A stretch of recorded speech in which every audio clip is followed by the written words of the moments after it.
కౌగిలే కాపురం కాదులే పిచ్చి తల్లి, మల్లెలా మంచమే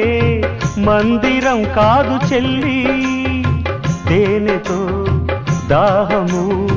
తీర్చదే నాడు పెళ్ళి, త్యాగమే ఊపిరై ఆడదయ్యేను తల్లి, కామానికి దాసోహం కారాదే సంసారం, కాచుకో భర్తనే కంటి పాపాయిగా, నేర్చుకో ప్రేమనే సంటి పాపాయిగా, మన్నించేది మనసిచ్చేది మగడే సోదరి, సంసారం ఒక చదరంగం అనుబంధం